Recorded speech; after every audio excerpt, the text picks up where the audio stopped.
YouTube, how you guys doing today? Today what I'll be doing is I'll be doing a comparison of the iPhone 4 versus the new iPod Touch 4th generation versus the previous generation iPod Touch, the 8GB. So this is the second generation 8GB. Come the third generation, they didn't really update the baseline, which is this one here. So the 8GB has always been the same for the second and third generation. So the first thing I'm going to do is all these phones or devices are off. And let's go ahead and do a boot up test. Now the power button is really awkward on this new iPod Touch because it's really hidden in the back, whereas on the iPod Touch it's really visible, and when you put your finger here you can easily put it on, whereas here you've really got to tilt your finger at the back to get the power button. So it's going to be possibly a bit of a challenge to get this in the one go, but let's go ahead and put it on. So after 3, I guess. 1, 2, 3. So all 3 devices are going on, the 3 Apple logos. Let's see which one boots up faster, and it'd be funny if this one boots up faster because this is the oldest device, but that won't happen. Of course these two have the A4 processors, the new Apple A4, whereas this has the Apple ARM Samsung processor, so this is the older one. These two have cameras, front facing cameras, VGA. At the back you've got 720p cameras, and I've done a separate video on that. Surprisingly, the iPod Touch has loaded up faster, despite the iPhone 4 slightly being a bit beefier. It's a bit thicker as well, so you expect stronger processors possibly, but the processors on this are the same, but I'm guessing because there's less apps on this, perhaps that's why it's loaded up faster.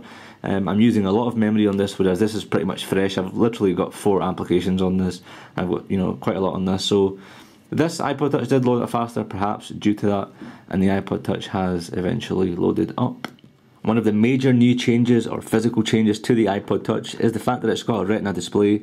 They've got the Retina display in the new iPhone 4 as well, and basically what it is that it gives you very, very clear text and images.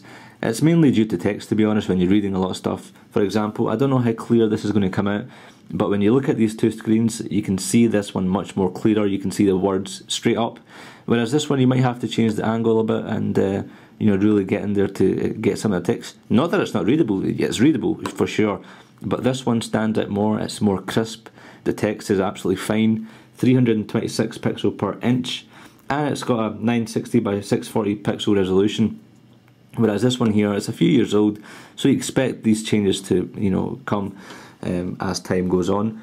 One of the other, I say major, but you know, Apple tend to, or have recently been going into this size does matter thing. I'm not going to go into that, but as you can see, the iPod Touch, this is the old one here, the one on top is the old one, and the bottom one here is the new one, so it's literally half the size, I would say, as you can see, or not half, but you know, a good 30% off. It's not really noticeable, and as you can see, they've changed the buttons as well, so you've not got one big button, you've got 2 separate buttons. At the top here, they've changed the location of the power button as well. So on the old generation you had it on your left, and on the right you had it on, or on the new one you've got it on your right. And as I said at the start, it's a bit difficult to get onto the back. You really have to, it's at an angle, so it's not at the top like with the iPhone 4, the 3GS, and the previous generation of the iPod Touches. It's at the back. You've also got 2 cameras, 720p, VGA, no focus, the standard focus. And same goes with the 720p. It goes without saying, the previous generation of the iPod Touch is definitely slower than the new one. Just an example, let's go into settings, and as you can see, this screen's already loaded up. I'm going to general, and it does kind of lag a wee bit. And these, some of you might be saying, well, it doesn't really matter that much. Well, it kind of does. Some of the games especially coming out, and you don't want to be waiting that long, especially if you've got so many apps, you're going through it, and eventually it does get to you, and it's sort of got to my mum, and that's why she really wanted this new one. So yes, there is a significant speed bump. The previous generation of the iPod Touch does not have a camera, absolute zero, so if you are in the market for an iPod Touch, now is probably a good time to invest in one. I mean, this 8GB second generation iPod Touch Literally has 533 megahertz processor, whereas the new ones are much faster. Obviously, if you're going to get one, a year down the line, it is going to be better in performance. So in terms of the new iPod Touch, you're wondering, what has it got? What kind of features has it got? Wireless, you've got 802.11, Bluetooth 2.1, maps, and it's got location-based services as well. And it's also got Night Plus, iPod support built in, which is quite nice if you are the sort of person who does a lot of exercise, jogging, walking, and so on. Ideal. In terms of sensors, it's got 3 sensors. The first sensor it's got is a 3-axis gyro, which acts as a sort of a gaming tool. These new games that are coming out on the App Store, some of them are really nice concepts with the gyro, and this has a 3 one. It's got accelerometer, and it's got the ambient light sensor, similar to what you have on the iPod Touch, the iPhone 4 and the 3GS. So in terms of battery and power, it takes exactly the same time for both devices to charge up to full 100%. A full charge will take you 4 hours for both devices. Now, some of you might be asking, well, why am I going over the previous 2nd generation iPod Touch? Well, it's still available on the Apple Store in the refurbished section. Some of you might be thinking of getting it from Gumtree or eBay, and I think it's a good comparison. Now, in terms of oomph and how much battery you're going to get, or how much playback you're going to get, on the new iPod Touch you're going to get up to 40 hours audio playback, whereas in the old one you got up to 30 hours. In terms of video playback, you get up to 7 hours on the new one, and the old one up to 6 hours. So it's an hour difference between the video and 10 hours between the audio, which is great. It's giving you more oomph obviously it's a newer version, so you expect more oomph anyway. Now in terms of the Big Daddy, and of course by Big Daddy I refer to the iPhone 4, let's see what the game speed or the game performance is like against the new iPod Touch 3rd generation. So let's put on the same game at the same time, and it's Need for Speed Underground, I believe, so let's go. And that was identical in terms of timing. Both are loading up. iPhone 4 is 0.01 second faster. And yeah, I mean, that is quite good. It's good to see the iPod Touch is definitely a real contender when it comes to the iPhone 4. It's pretty much on par. And I guess it's what Steve Jobs said on stage when he was announcing the new iPod Touch. He pretty much said it's an iPhone without a contract or without a phone. It's got all the same features. Retina display, FaceTime, which I'll talk to you about now while I'm on it. Basically, FaceTime allows you to do video chats through Wi-Fi, which is pretty neat because you're not paying anything. All you're paying is for your broadband or whoever's Wi-Fi network you happen to use, and you can use Wi-Fi, pretty much use it as a camera. And I would have shown you some video footage, but I can't because this iPod Touch has a new firmware on it, which the old or the iPhone 4 doesn't at the moment. But you all pretty much are familiar with FaceTime as to how it works. So FaceTime is one of the major or main things that has been introduced in the new generation iPod Touches. Now that it's got a camera, it makes sense to have FaceTime on it, and it's definitely a great gift to give to someone, so you can talk to them. Maybe it's your parents. Very ideal. So one thing I don't like about this iPod Touch 4th generation is the fact that it's not got a GPS built in.